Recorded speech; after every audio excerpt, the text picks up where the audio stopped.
DJ Saroj बाबू डरहल चौक बसंत बाजार मुजफ्फरपुर। तोहके भूले खातिर लबदी रे खेली दिन रात पबदी रे।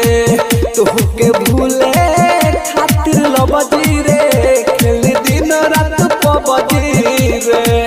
ओखिया जागता निक न लागता, ओखिया जागता निक न लागता, और खाना रोटी सब्जी रे।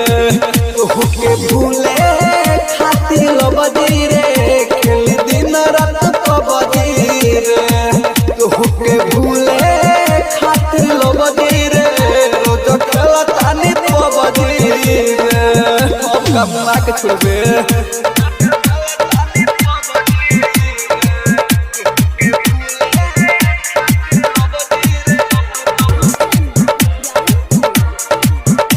डीजे सरोज बाबू डरहल चौक बसंत बाजार मुजफ्फरपुर। भरवा घरवा छोड़ी रही बहरा रे।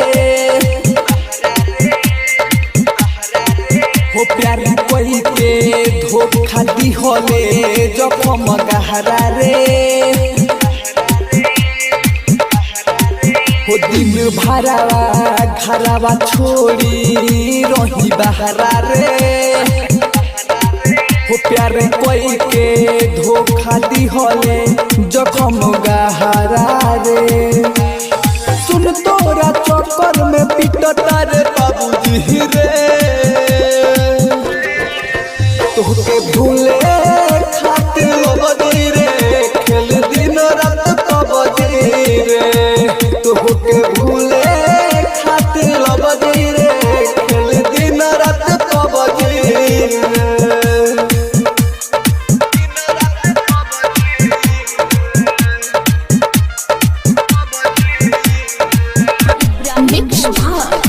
पल्लवी रिकॉर्डिंग स्टूडियो मठिया मोड़ अर्जेंट बार शुभम फिल्म्स। देह तो खुश सुननी बारे परमोद के संगवा रे। होवा के देखू रोज पीले बिसकिया रमावा रे।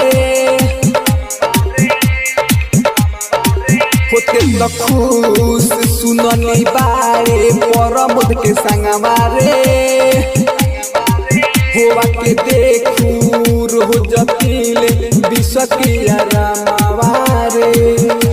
कहे अमर जितना ही माफ करी है रबजी रे। डीजे सरोज बाबू तोहके भूले खातिर लबदी रे खेली दिन रात पबदी रे।